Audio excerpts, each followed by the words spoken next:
I've dedicated my life to serving the Lord, immersed in the teachings of the Bible.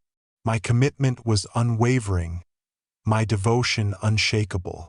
But beneath the surface, a subtle darkness simmered. Growing up, my friend and I were inseparable. We prayed, fasted, and sought to conquer the world for the kingdom of light. We avoided temptations of the flesh, focusing on our holy mission. Years passed, and our paths diverged. My friend's transformation stunned me. He returned as a prophet, with an uncanny ability to see into the hearts of those around him. His ministry flourished, drawing crowds with his uncanny insight. People would flock to him, awestruck by his eagle-like vision. He'd reveal hidden secrets, exposing the deepest desires and fears of those seeking guidance. His words carried an otherworldly authority. Meanwhile, my own ministry stagnated. Comparing ourselves, I felt like a failure. His success bred resentment within me. Why had God blessed him with such extraordinary gifts? But then, even with all this, I couldn't show my hate towards him.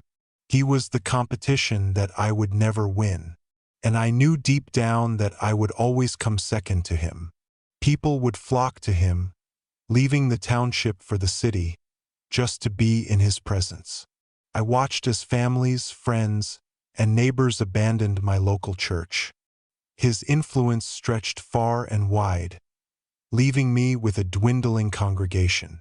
The pain of my inadequacy stung. Desperate for answers, I started attending mountain prayers, seeking the Lord's guidance. For months, I prayed and fasted, asking God to plead with me on this calling. But despite my devotion, the situation with my ministry continued to worsen.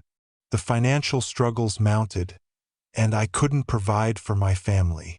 My wife threatened to leave with the kids, and I couldn't blame her. Her parents, eager for a better life for their daughter, pressured her to reconsider our marriage. Just when all hope seemed lost, my friend called. His words were laced with conviction. "God has shown me a vision," he said. "He wants you to come under my leadership. He wants to turn your church into a prophetic church." I didn't hesitate. "I've been praying for change in my church," I said. "If that's what God wants, then let it be." From that moment on, my friend and I reunited in prayer, attending prayers and fastings together. I saw a subtle change in my church, but it wasn't transformative. Months passed, and my friend shared a new vision. I wasn't fully invested, so I let him handle it. That would prove to be my biggest mistake. Days later, he returned, announcing, "It's done." As I stood in the pulpit, I felt an unfamiliar power coursing through me. I attributed it to God's presence, believing our revival had finally begun. The church began to flourish, attracting neighboring communities. It became an extension of my friend's city church, another branch. People flocked to us, seeking miracles and prophetic guidance. My friend would often visit, sharing his visions and reinforcing his authority. Every time I was in the pulpit, visions would flood my mind, vivid images of healing, prosperity, and salvation. I'd share these revelations with the congregation, and they'd hang onto every word, their faith strengthened. But a disturbing pattern emerged. Months after I'd prophesied over someone, a family member would pass away. It happened repeatedly year after year. I pushed the thought aside, focusing on the success and wealth that flowed in. My friend and I had become partners, reaping the benefits of our prophetic ministry. However, the nightmare began to haunt me. Every time I closed my eyes, I'd see blood running down from the altar, pouring into the horn. I had no idea where it was buried, but the image tormented me. My friend's obsession with fame, money, and power grew more alarming. He was untouchable, surrounded by an aura of invincibility. But I began to question everything. My wife's parents had passed away, too. The coincidence was unnerving. A nagging voice whispered, "Something is fishy here." I pushed it aside, but the doubt lingered. I felt trapped, suffocating under the weight of my doubts. I couldn't confide in my friend. I feared he was too far gone, manipulated by dark forces beyond his control. His words, once filled with compassion, now seemed laced with sinister intent. Desperation gripped me. I needed guidance, someone to trust. But who? The thought of seeking help from outside the church felt like betrayal, yet I knew I had to act. Every passing day, the nightmare intensified.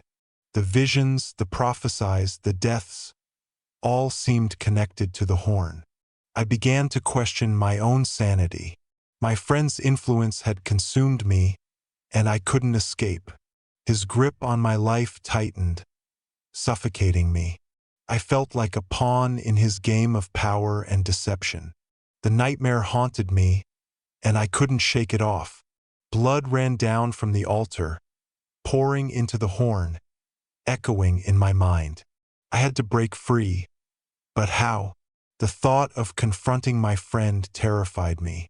His authority and charisma intimidated me. Yet I knew I had to act. Every passing day, the darkness closed in. I was trapped, and I didn't know how to escape. I knew I had to flee, but where could I go? The church was my life, and I couldn't abandon it. But staying meant risking everything. My faith, my family, my sanity, all hung in the balance. I needed a miracle, a lifeline to pull me out of this abyss. But would it come in time? Or would I succumb to the darkness that had consumed my friend? The battle raged within me, and I didn't know which side would win. I vowed to expose the truth, to shine a light on the darkness that had consumed my friend and destroyed so many lives. The horn's evil presence still lurked, waiting to claim its next victim. But I would not be silenced. I would tell my story. I would warn others of the prophetic church's insidious grasp, of the devastating consequences of unchecked ambition.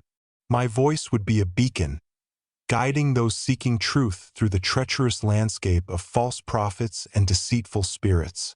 I would not rest until the horn's dark influence is vanquished, and the world is free from its deadly grip.